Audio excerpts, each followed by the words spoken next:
just joining us again, we had Hans Wagner. He's with a company called Early Alert. Well, I want to welcome to the show his chief meteorologist, Bryan. Welcome to Home Talk USA. Oh, thank you. I need to tell you, as a weatherman for well over 40 years, you've seen the tragedies of weather. You've seen the tragedies without having this information. How different this is, say, from a weather radio or my alerts that we get on our phones? Well, it's not a replacement. This is more of a supplement. So this is like another sensor. It's another means for you on a personal level to have something that you can ground truth or to be notified, especially in a significant event. Now, your NOAA weather radio is activated by the National Weather Service, your local office, and it's sent out through an emergency activation system. So they'll send you've probably seen the tone on televisions or on radio, means something you need to pay attention to. So here you are at home, you've got your NOAA weather radio, hopefully you've had it set up properly, and it's going to go off. And then you silence it. You said, oh my goodness, so you take precautions on your safety plan at home, and then nothing happens. Or it happens on the other side of the county because they don't have that resolution to be able to define it that you actually are an imminent threat. And the same thing with your app for your phone. It's going to tell you that there's an event or something that you need to pay attention. There's a tornado warning. So the problem with that is you're dependent upon the communication path.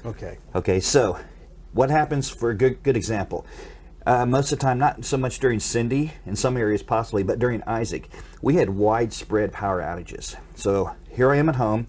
I have no cable TV. I have no power unless I have a generator, but that doesn't matter because the cable networks are down anyway locally. Okay. Also, my phone, because of the event, a lot of times you don't have that voice or you're not getting that connectivity on that. You possibly can do text. So you're not necessarily going to get that advisory or that warning. So what else do you have? So with our device, we've basically designed it so that you have something at home to notify you that within a 30-mile radius that you have a threat. Then you can try to look at possibly where that threat is. But because of the different functionality of that with the audible alarm, with the strobe, if you're asleep, it'll wake you up. You'll be able to take precautions. And because of the different states that it identifies, you'll know that if it's a tornado risk, that means there's something out there. Your technology gets its information from the Weather Service or the Doppler radar? Neither. Oh, okay. Now, all right. I was kind of confused. Okay, explain that. Well, obviously, a Doppler weather radar you see comes from a Doppler weather radar system. So you have that antenna that is rotating that gives you a 250-mile area that will basically show you.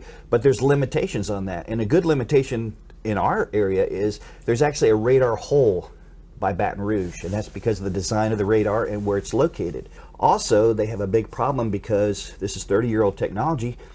If your power's out or if there's a lightning strike, that radar could be out. And that's actually what happened during Cindy. And just recently when we had a couple tornadoes in the area.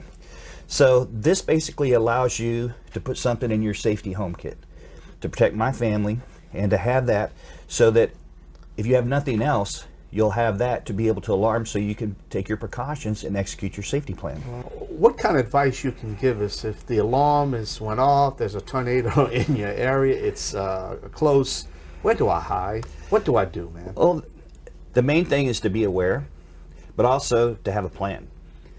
Now, we obviously live in an area that's prone to hurricanes. I can't get underneath the underpass. I can't get in the ditch and the subterraneans and all that stuff I keep hearing. Well, normally in your home, the most safe place in your home, because we don't have storm shelters here. We don't have underground bunkers. We don't have basements. So what you do have is your home, you want to put as many walls between you and between that possible storm. The wall itself, which is the structure. Right, and you also, a good precaution is to take a bicycle helmet. Or if you have to, you've heard of a lot of people that have survived by getting in the bathtub, pulling a mattress over them. You have to think and plan of that. If that's where you live, that's what you need to do. Now, this is, again, not just a tornado detector, correct? It's a weather detector also. Well, when you say weather, it basically detects the electrical activity in the atmosphere. So it'll detect lightning. It'll tell you how far that lightning is occurring, not necessarily the direction, but the distance. It'll also tell you as that thunderstorm evolves and you get that electrical connection and going on, that you're also going to have possibly a non-severe thunderstorm. Then if it's a severe thunderstorm, it will alarm and tell you. If it's a tornado threat like a gustnado or a F0, something that's usually fairly weak, it will identify that, or if possibly hail. Or if it's a tornado risk, then it'll tell you that that has matured enough to you need to take precautions.